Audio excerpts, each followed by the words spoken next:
జ్ఞానాలు ఉన్నాయి. ఇప్పుడు చెప్తే సాయంత్రం అయిపోతుంది. ఆ 7 రకాల జ్ఞానం ఇప్పుడు నేను చెప్పను, కానీ జ్ఞానము గల స్త్రీ అంతే. ఇటువైపు చూసినా జ్ఞానము కలిగి తన ఇల్లు కట్టుకోవాలి. అలాగే ఏం చెప్పాలంటే మా అక్కే దీనికి కారణం. మరి రెండవ కారణం నేను చెప్పగలను. మా అక్క బావగారిని తన కొంగులో దాచింది. తన పిల్లల్లో కూడా ఇప్పటికీ దాచుకుంది. నాకు తెలుసు.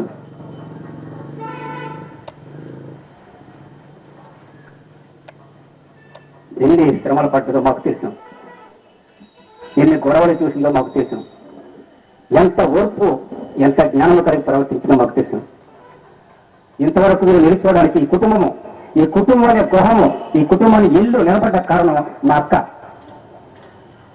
అది మా అక్కయ్య కానీ అలా నిలవకపోతే, తన కుటుంబాన్ని కాపాడకపోతే ఈ జన్మ అక్కడ ఉన్నా మాకు తెలియదు.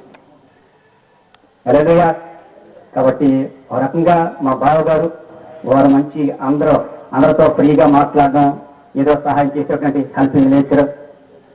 మరి ముఖ్యంగా ఇల్లు చూసి వెళ్ళాలని చూడన్నట్టుగా స్త్రీని బట్టి కొన్ని కుటుంబాలు చక్కగా సాగిపోతాయి.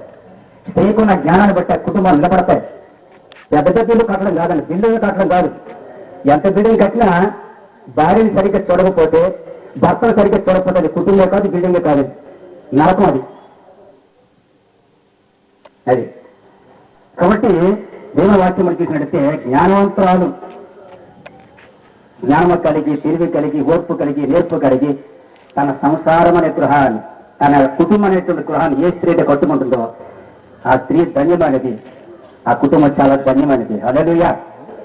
సామెతలో ఒక మాట ఉంటుంది 11:22. అక్కడ ఒక మాట ఉంటుంది ఏంటంటే, వివేకమైన సుందర స్త్రీ. గట్టిగా అనుకోవడం అన్నమాట.